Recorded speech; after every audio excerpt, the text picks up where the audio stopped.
तो बहुत सुंदर कथा का एक छोटा सा क्रम और सुना देते हैं, फिर से महापुराण की कथा को पूरा करेंगे। एक ब्राह्मण हुए सुधर्मा। वो सुधर्मा ब्राह्मण जो थे वो बड़े धर्मनिष्ठ ब्राह्मण थे, बड़े ही भगवत भक्त थे। बहुत ही आनंद में वो अपनी पत्नी के साथ में रहते थे। उनके जीवन में एक समस्या थी, जो सभी गृहस्थियों के जीवन में कुछ न कुछ तो रहता ही है। उनके जीवन में एक समस्या ये थी कि उनके घर में कोई पुत्र नहीं था। जब जीवन में प्रॉब्लम हो ना, तो प्रॉब्लम के बारे में नहीं सोचना चाहिए, सोल्यूशन के बारे में सोचना चाहिए।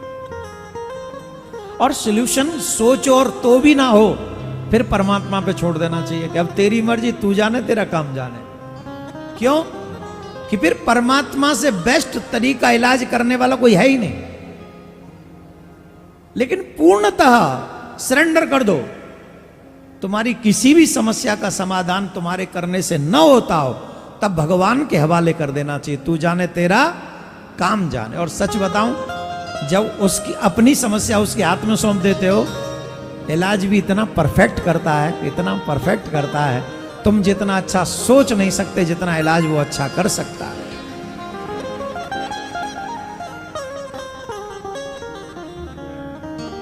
कभी कभी ऐसा सभी के जीवन में होता है, कोई ना कोई छोटी छोटी प्रॉब्लम आती।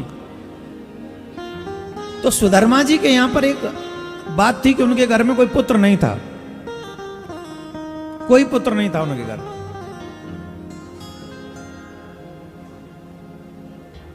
और यही चिंता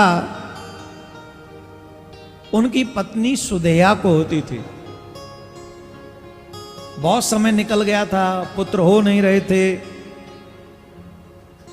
अपुत्रिणी कथम गर्वः पुरुषे पुत्रिणी हडम पद्मनम वीक्षते पुत्रो धन्यम ते कस्य भोक्ष्यते। अच्छा, जिसके पुत्र नहीं होता, पड़ोसी भी उसे उल्टा सीधा सुनाते हैं। सुदेहा को पड़ोसनी कहती थी, हे अपुत्रिणी, तुम किस किस बात का गर्व कर रही हो? तुम्हारी कोख से तो एक पुत्र नहीं हुआ, तुम्हारा मुख देखकर पाप लगेगा, तुम आकर हमसे जुबान लड़ाती हो, हमसे बात करती हो। आदि आदि बातें सुनने को मिलती थी। जब जब पड़ोसी कोई ऐसा बोलते थे, सुदेहा को बड़ा बुरा लगता था। एक दिन सुदेहा ने अपने पति से कहा, हे नाथ, आप मेरे ऊपर कृपा करो, करुणा करके मेरे ऊपर एक उपकार कर दो। बोले, क्या चाहती हो? बोले, मैं ये जानती हूं कि मेरे पुत्र नहीं होगा, मैं मां नहीं बन सकती, तो बोले आप दूसरा विवाह कर लो, कम से कम आपके पितरों को जल देने वाला आ जाएगा। सुधर्मा जो उनके पति थे, उन्होंने कहा कि ये जो तुम कह रही हो ये ठीक नहीं है। आज तो तुम भाव में आके कह रही हो कि विवाह कर लो, विवाह कर लो। कल को जब विवाह कर लेंगे और जब दूसरे की संतान हो जाएगी, तो तुम ही को सबसे ज्यादा कष्ट उठाना पड़ेगा। इसलिए इन चक्करों में नहीं, भगवान जैसा चाहेंगे वैसा रहेंगे। वो उन्होंने तुमसे नहीं दिया तो और किसी से क्या देगा? हमें कोई अच्छा नहीं, कोई इच्छा नहीं। बार बार टालते थे, पर सुदेहा बार बार इस बात को कहती थी कि नहीं, आप विवाह करो, आप विवाह करो, आप विवाह करो। सुधर्मा बार बार मना करते थे और सुदेहा बार बार जिद करती थी।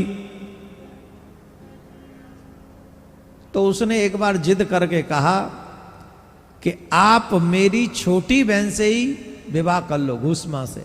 मेरी छोटी बहन का नाम है घूसमा, और मेरी छोटी बहन ही होगी, उसे, मेरी छोटी बहन को आप जैसा अच्छा पति मिलेगा और आपको पुत्र प्राप्त हो जाएगा, तो मुझे क्यों किसी से प्रॉब्लम होगी?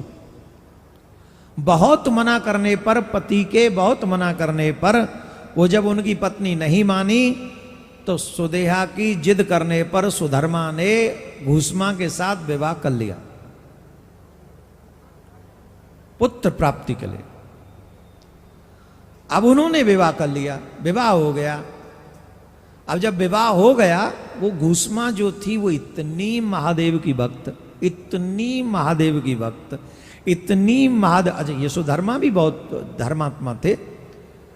बिना पार्थिव शिवलिंग पूजन किए जल ग्रहण नहीं करती थी।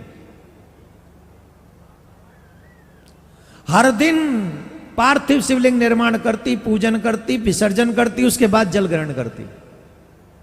उसका नियम था। मैं आप सबसे एक आग्रह कर रहा हूं, धीरे धीरे हमारे लोग पूजा अपने घर में छोड़ते जा रहे हैं। पूजा के नाम पे बस ठाकुर जी के आगे घंटी हिलाना रह गया है। अब पूजा विधान से नहीं होती है।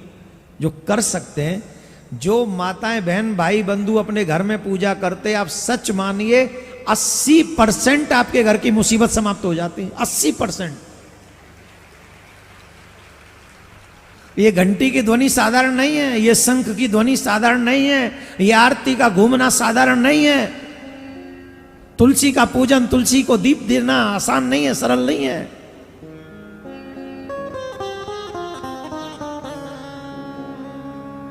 ठाकुर पूजा में लगने वाली सारी वस्तुएं तुम्हारे नित्य निरंतर के पापों को नाश करने वाली है। पहले घरों से, हर एक घर से भगवान की आवाज आती थी, अब हर घर से गाने की आवाज आती है। जब गंदे शब्द सुनोगे तो विचार भी तो गंदे ही बनेंगे, और विचार गंदे बनेंगे तो कहां तुम्हारे मन में शांति रहेगी। सुबह शाम अपने घर में भगवान के नाम का कीर्तन करवाया करो। कुछ नहीं तो मोबाइल में हमारे यूट्यूब पे काफी भजन आते रहते सुबह शाम, वही चलाया करो।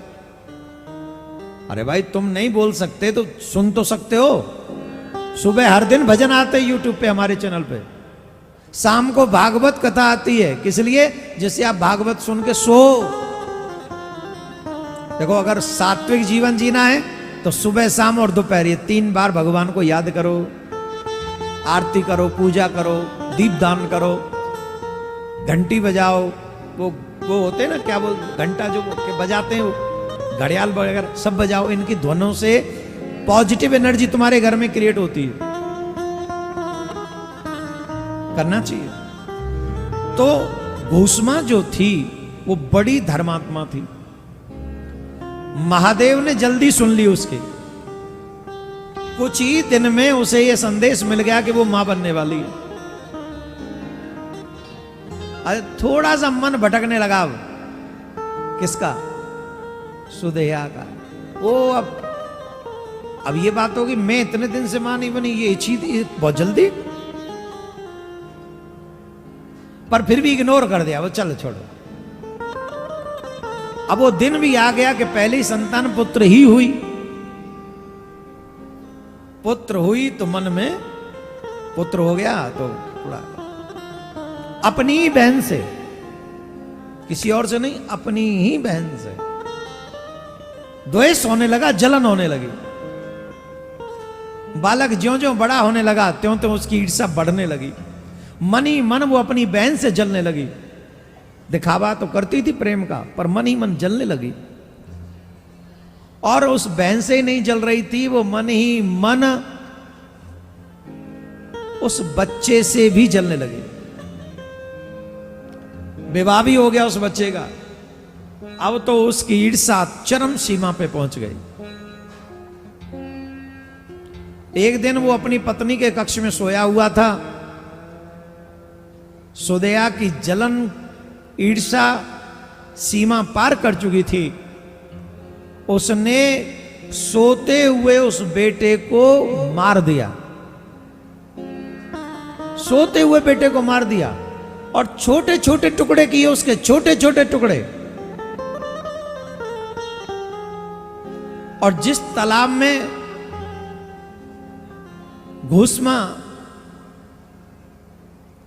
पार्थिव शिवलिंगों का विसर्जन करती थी, उसी तालाब में उसने उस बच्चे के टुकड़ों को बहा दिया, गिरा दिया। पत्नी सोई हुई थी, पत्नी को पता ही नहीं था क्या हुआ, पत्नी को मालूम नहीं था।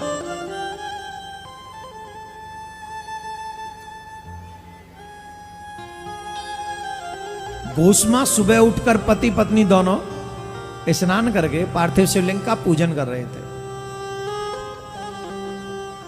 पूजा में निष्ठा किसको कहते हैं सुनो। जब पत्नी उठी और उसने देखा कि पति नहीं है और सारी चादर जो है वो रक्त से लथपथ है, वो जोर जोर से रोने लगी। द्वार पर दौड़ी हुई आई, माँ माँ माँ, बताया सारा पति नहीं और सारा जो बिस्तर है वो रक्त से लथपथ है। पूजा में निष्ठा किसको कहते हैं? घूस मां ने अपनी पुत्र वधू के वचनों पर कोई ध्यान नहीं दिया,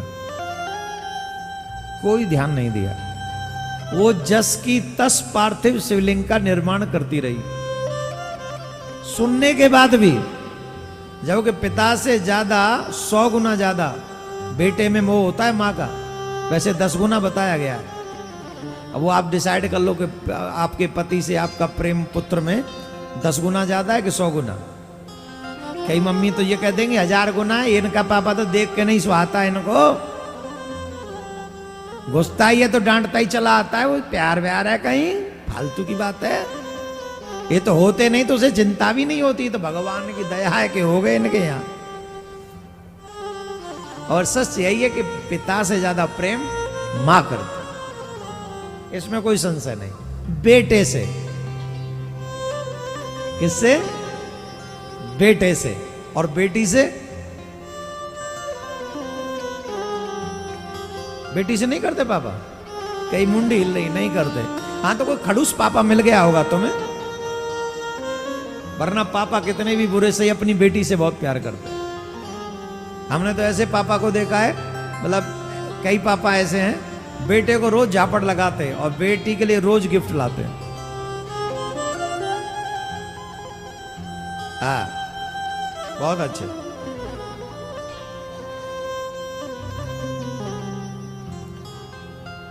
पूजा में निष्ठा कैसी होनी चाहिए सीखो घूस मां से। पुत्र के ये शोक संदेश को सुनकर भी वो हिली नहीं, पहले पूरे पार्थिव बनाए, पूजा करी, अभिषेक किया, उसके बाद तालाब की ओर बढ़ गई। किस लिए? बोले पहले विसर्जन करके आने दे, फिर बात करेंगे। तालाब में गई और तालाब में जाके पार्थिव शिवलिंग का विसर्जन किया। महादेव उसकी भक्ति को देखकर प्रसन्न हो गए। क्या भक्ति है तुम्हारी घूस मां, क्या भक्ति है।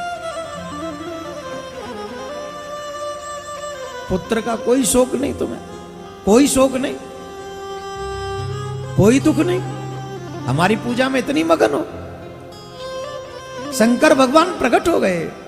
बोले शंकर भगवान की जय। वरदान मांगो, वरदान मांगो जो चाहिए।